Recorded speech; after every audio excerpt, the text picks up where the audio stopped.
থেকে বুঝতে পারছো যে আজকের এই ভিডিওটা তাদের জন্য ইম্পর্ট্যান্ট যারা এইমাত্র 6 সেমিস্টারের এক্সাম দিয়েছো আর যারা ভাবছো যে আগামী দিনে কি করবে, তো তাদের জন্য। আর বলে রাখি যে এই ভিডিওতে যাই বলবো তা আমার ব্যক্তিগত অভিজ্ঞতার উপর ভিত্তি করে তোমাদের শুধু একটা পথ দেখানো, বাকি ওই পথে চলা কি না চলা আর শেষ সিদ্ধান্ত কিন্তু তোমাদেরই নিজেদেরই থাকবে। তো দেখে নিই সিলেকশন প্রসেসটা যে 7 সেমিস্টারে কারা ভর্তি হতে পারছো। তো আপাতত তোমাদের 6 সেমিস্টারের রেজাল্ট দিতে অনেকটা দেরি আছে।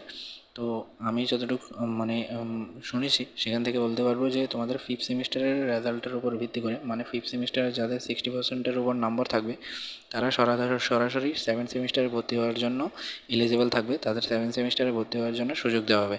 বাকি তোমার সিদ্ধান্ত, তুমি 7 সেমিস্টারে ভর্তি হতে চাও কিংবা মাস্টার্স করতে চাও, এটা তোমার সিদ্ধান্ত। বাকি যাদের 6 সেমিস্টারে 5th সেমিস্টারে যাদের নম্বরটা 60%-এর উপর থাকবে তারা অবশ্যই 7 সেমিস্টারে ভর্তি হওয়ার জন্য এলিজিবল থাকছো। এবার তোমরা এখানে একটা জিনিস লক্ষ্য রাখো, যারা 7 সেমিস্টারে ভর্তি হবে, যারা অনার্স নেবে এবং যারা অনার্স উইথ রিসার্চ পেপার নেবে, এখানে 7 সেমিস্টারে সবার জন্য কিন্তু সিলেবাসটা সেম থাকবে। অর্থাৎ 7 সেমিস্টারে কিন্তু অনার্স বা অনার্স উইথ রিসার্চ পেপার কিছুই থাকছে না, সবার জন্য কিন্তু সেম সিলেবাস। এখানে হচ্ছে যাদের অনার্স থাকবে তাদের জন্য বলা হয়েছে 7 সেমিস্টারে মেজরের 4টি পেপার, মাইনরের 1টি পেপার। সেমভাবে এখানে যদি আমরা দেখি যে অনার্স উইথ রিসার্চ পেপার যাদের থাকবে তাদের 7 সেমিস্টারের মেজরের জন্য 4টি পেপার, মাইনরের জন্য 1টি পেপার। অর্থাৎ তোমাদের পেপারগুলো আর সিলেবাসগুলো কিন্তু 7 সেমিস্টারে অনার্স উইথ রিসার্চ পেপার সবার কিন্তু সেম সিলেবাস থাকবে। যখন তোমরা 7 সেমিস্টারে পড়া চলাকালীন যখন তোমরা পড়ছো তখনই কিন্তু তোমাদের 6 সেমিস্টারের রেজাল্ট কিন্তু চলে আসবে।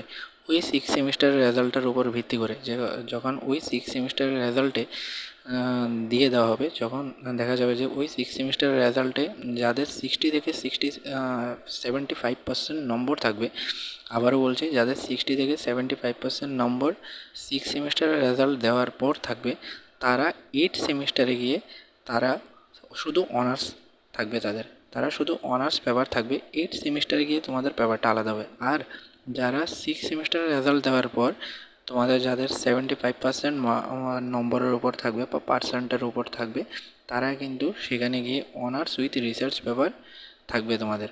তো তোমাদের 6 সেমিস্টারের রেজাল্টের উপর ভিত্তি করে তোমরা 8 সেমিস্টারে কি অনার্স থাকবে নাকি অনার্স উইথ রিসার্চ পেপার সেটা কিন্তু সিদ্ধান্ত হবে। বাকি ভর্তিটা তোমাদের অবশ্যই 5th সেমিস্টারের রেজাল্টের উপর ভিত্তি করে হবে, যেহেতু এখনও 6 সেমিস্টারের রেজাল্ট দেওয়া হয়নি।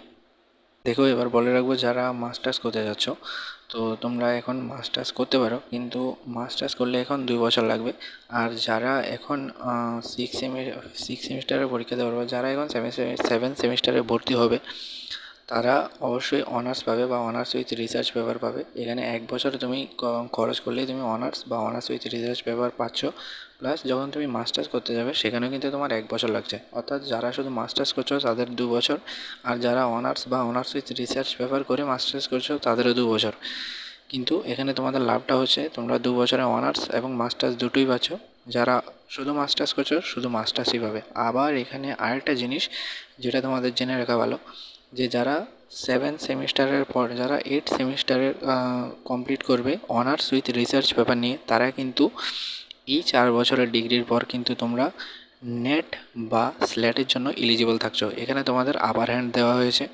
যারা অনার্স ইন রিসার্চ পেপার নিয়ে 8 সেমিস্টারের পর বেরোবে, যারা অনার্স নিয়ে বেরোবে তাদের জন্য কিন্তু এই আপার হ্যান্ডটা দেওয়া হয়নি।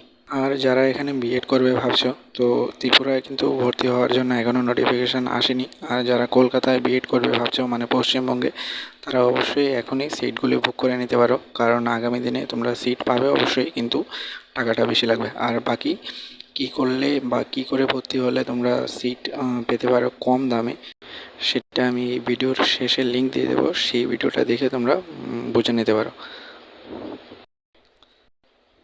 বাকি আবারও বলবো যে এই ভিডিওতে যাই বলেছি সেটা সম্পূর্ণ আমার নিজের ব্যক্তিগত অভিজ্ঞতার উপর ভিত্তি করে। সে সিদ্ধান্তটা অবশ্যই তোমরা বুঝে শুনে নিজেরা করো।